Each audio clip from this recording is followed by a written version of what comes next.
Hello friends, welcome to this channel stock market info. तो चलिए friends, video को start करेंगे। जैसे कि आप देख सकते हो, वीडियो में फ्रेंड्स डिस्कस करेंगे इलेक्ट्रिक बस को लेकर। इलेक्ट्रिक बस को लेकर फ्रेंड्स एक न्यूज़ आई है जिसमें आप देख सकते हो कि गवर्नमेंट अब प्लान कर रही है कि 20,000 करोड़ ईवी इंसेंटिव स्कीम वो लॉन्च करेगी for private buses एमिड fuel security worries. तो ये ठीक है फ्रेंड्स, जैसे कि दिल्ली ईवी पॉलिसी में हमने रिसेंटली देखी कि दिल्ली भी अब ईवी की तरफ शिफ्ट कर रही है एग्रेसिवली। उन्होंने भी इंसेंटिव्स सब्सिडीज़ निकाली हैं। तो वो तो ठीक है, रीज़न हमें पता है कि गवर्नमेंट अब जैसे क्रूड ऑयल पर डिपेंडेंसी कम करना चाहती है, इसीलिए ये प्लान्स लेकर आते हैं। या हम पोल्यूशन कम करना चाहते हैं, इसीलिए हम ये गवर्नमेंट ये ऐसे इंसेंटिव्स लेकर आती है, वो तो ठीक है। लेकिन stock market point of view से फ्रेंड्स, हम यहाँ पर क्या करने आए हैं? हम यहाँ पर इनकम अर्न करने आए, हम यहाँ पर प्रॉफिट अर्न करने आए, हम यहाँ पर रिटर्न्स जनरेट करने आए हैं। तो पॉइंट क्या है फ्रेंड्स? मेरे बताने का पॉइंट ये है कि हम कैसे ये डिसाइड करेंगे कि प्रॉफिट्स कहाँ पर बनेंगे। यस, गवर्नमेंट का फोकस, हम ये देख रहे हैं कि गवर्नमेंट का फोकस अब धीरे धीरे इलेक्ट्रिक व्हीकल की तरफ शिफ्ट हो रहा है, चाहे वो कमर्शियल व्हीकल्स हैं, चाहे वो पैसेंजर व्हीकल्स हैं, चाहे वो 2 व्हीलर है, चाहे वो 3 व्हीलर है। दिल्ली ईवी पॉलिसी में भी हमने यही देखा कि गवर्नमेंट का फोकस इलेक्ट्रिक व्हीकल की तरफ है। तो अब हम रिटर्न्स जनरेट करने के लिए अब क्या करेंगे? हम ऐसे स्टॉक्स में इन्वेस्ट करने के बारे में सोचेंगे जो ईवी में डील करते हैं। तो इसीलिए फ्रेंड्स, मेरे वीडियो बनाने का मकसद यही है कि अगर हमने स्टॉक मार्केट में रिटर्न्स जनरेट करने हैं तो हम ऐसे सेक्टर्स को, ऐसी कंपनीज को ढूंढेंगे जहां पर अब गवर्नमेंट का फोकस है। तो सबसे पहले फ्रेंड्स, ये जो पॉलिसी आई है इसका पर्पस क्या है? क्यों ये पॉलिसी लेकर आ रहे हैं? क्योंकि फ्रेंड्स, जो टोटल बसेस इन इंडिया में चलती हैं ना, वो टोटल में से 87% है ना, जो बस फ्लीट, वो प्राइवेट सेक्टर के अंडर आती है। बाकी जो 13% है ना, वो पब्लिक सेक्टर के अंडर आता है। तो बहुत बड़ा परसेंटेज जो है वो प्राइवेट ऑपरेटर्स जो है ऑपरेट करते हैं। इसीलिए वो प्राइवेट ऑपरेटर्स को भी उनके मतलब आगे अवेयरनेस इंक्रीज करने के लिए वो ये पॉलिसी लेकर आ रहे हैं, ताकि जो प्राइवेट सेक्टर भी है इस तरफ शिफ्ट हो जाए। अब फ्रेंड्स, इंसेंटिव्स क्या है? अब कोई भी पर्सन इलेक्ट्रिक व्हीकल की तरफ शिफ्ट क्यों होगा? जब तक कोई इंसेंटिव्स, सब्सिडीज मतलब प्रोवाइड नहीं की जाएंगी, तब तक कोई आएगा नहीं।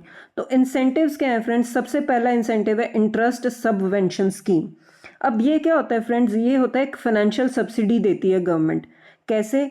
वो जितना आपका टोटल इंटरेस्ट लोन पर बनेगा ना, उसका जो कुछ पोर्शन है वो गवर्नमेंट देगी, बाकी आप दोगे। तो ये क्या होता है? फाइनेंशियल सब्सिडी, जिसमें जो है गवर्नमेंट आपको मतलब पूरे का पूरा लोन कोई पर्सन अगर लेगा, उसने इलेक्ट्रिक बस लेनी है, तो उसके जो इंटरेस्ट पेमेंट होगी ना, वो कुछ पोर्शन गवर्नमेंट पे करेगी, कुछ पोर्शन बोरोवर पे करेगा। इससे क्या होता है? एक बोरोवर को एक सपोर्ट मिल जाती है, उसके लिए क्रेडिट जो है ना अफोर्डेबल बन जाता है इस इंटरेस्ट सबवेंशन स्कीम के साथ। नेक्स्ट फ्रेंड्स, जो इंसेंटिव है वो है viability gap funding. Viability gap funding क्या होता है फ्रेंड्स? एक फंड क्रिएट किया जाता है जिसमें जो गवर्नमेंट क्या करती है, उस फंड में से जो है पैसे को यूज़ करती है। कुछ पोर्शन यूज़ किया जाता है फ्रेंड्स इंफ्रास्ट्रक्चर प्रोजेक्ट्स के लिए, कुछ पोर्शन यूज़ किया जाता है सोशल सेक्टर लाइक हेल्थ और एजुकेशन के लिए। अब ये जो फंड क्रिएट किया गया है, इस फंड को जो गवर्नमेंट यूज़ करेगी, जिसमें वो इलेक्ट्रिक व्हीकल की तरफ यूज़ करेगी इस फंड को। कुछ पोर्शन जैसे 40% है वो यूज़ किया जाता है इंफ्रास्ट्रक्चर के लिए, कैपिटल कॉस्ट के लिए, इकोनॉमिक प्रोजेक्ट्स के लिए। अब जैसे ये क्या है? ये एक इकोनॉमिक प्रोजेक्ट है, ये एक इंफ्रास्ट्रक्चर प्रोजेक्ट है। तो अब ये जो फंडिंग है ये गवर्नमेंट यूज़ करेगी ताकि वो फाइनेंस कर सकें इलेक्ट्रिक व्हीकल के इस प्रोजेक्ट को। तो इसे बोलते हैं फ्रेंड्स वायबिलिटी गैप फंडिंग, जिसे बोलते हैं पब्लिक प्राइवेट पार्टनरशिप अरेंजमेंट। ये एक फंड क्रिएट किया जाता है जिस फंड में से गवर्नमेंट जब भी चाहे वो फंड यूज़ कर सकती है इकोनॉमिक प्रोजेक्ट्स के लिए। नेक्स्ट है फ्रेंड्स, एक गवर्नमेंट इंसेंटिव और भी लॉन्च करेगी, अफोर्डेबल क्रेडिट। क्रेडिट को अफोर्डेबल कर देंगे, जैसे बोरोइंग कॉस्ट कम कर देंगे, टाइम पीरियड इंक्रीज कर देंगे, जिससे क्या होगा? जो बोरोवर होगा उसको ईजी हो जाएगा लोन लेना और उसको पे करना। अदरवाइज फ्रेंड्स, कोई भी पर्सन लोन क्यों लेगा अगर उसको कोई भी बेनिफिट नहीं मिल रहा? अगर आप चाहते हो कि एक पर्सन इलेक्ट्रिक व्हीकल की तरफ शिफ्ट हो जाए, तो कुछ ना कुछ इंसेंटिव्स ऑफर करने पड़ेंगे सो दैट वो मोटिवेट हो टूवर्ड्स द इलेक्ट्रिक व्हीकल। तो ये कुछ स्कीम्स है फ्रेंड्स, इंसेंटिव्स हैं जो गवर्नमेंट ऑफर करेगी धीरे धीरे, सो दैट हम इलेक्ट्रिक बसेस की तरफ शिफ्ट हों। चार्जिंग इंफ्रास्ट्रक्चर को फ्रेंड्स इस स्कीम के अंडर नहीं रखा गया, क्योंकि गवर्नमेंट ने उसके लिए एक सेपरेट ही जो स्कीम चला रखी है चार्जिंग इंफ्रास्ट्रक्चर के लिए, तो इस स्कीम में चार्जिंग इंफ्रास्ट्रक्चर को इंक्लूड नहीं किया गया। अब फ्रेंड्स स्टॉक्स कौन से हैं, हम स्टॉक मार्केट में आए तो स्टॉक्स को स्टडी करना बहुत ज़्यादा इंपॉर्टेंट है। तो स्टॉक्स है, फर्स्ट है friends Electra green tech. Electric bus segment में फ्रेंड्स ये नंबर 1 कंपनी, मतलब बहुत एग्रेसिवली ये इलेक्ट्रिक बस सेगमेंट में ही काम करती है। ये largest pure electric bus manufacturer है, प्योरली इसी चीज़ में supplying major state road transport bodies, मतलब गवर्नमेंट से भी इनको ऑर्डर मिलते हैं लाइक पुणे, मुंबई एंड हैदराबाद। तो इस सेगमेंट में ये काम करती है। JBM ऑटो, ये भी इको लाइफ बस सीरीज प्रोवाइड करती है, ऑपरेट करती है long term E mobility franchises for state governments. ज़्यादातर ऑर्डर इनको स्टेट गवर्नमेंट से मिलते हैं, क्योंकि प्राइवेट सेक्टर तो अभी आया ही नहीं ना है इस फील्ड में। तो यूजुअली इनको जो टेंडर्स मिलते हैं, जो कॉन्ट्रैक्ट्स मिलते हैं, वो गवर्नमेंट से ही मिलते हैं।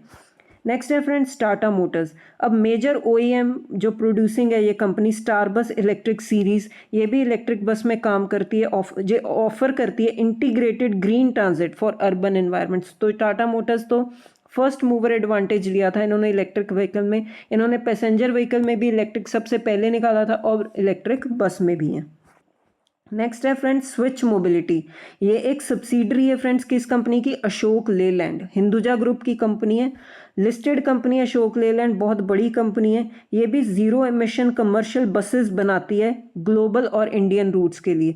तो ये फ्रेंड्स कुछ 4 कंपनीज़ हैं इस फील्ड में काम करती हैं, तो आप इस कंपनीज़ को स्टडी कर सकते हो। अगर आपको लगता है कि आने वाले टाइम में हम देखेंगे कि इलेक्ट्रिक बस आ सकती है, ये वाइबल प्रोजेक्ट है, और हम ये मतलब हम कॉन्फिडेंस के साथ कह सकते हैं कि हमें इलेक्ट्रिक फील्ड में शिफ्ट होना ही पड़ेगा, तो अगर आप चाहो तो इन 4 कंपनीज़ को इलेक्ट्रिक बस सेगमेंट में स्टडी कर सकते हो। तो ठीक है फ्रेंड्स, इस वीडियो में इतना ही।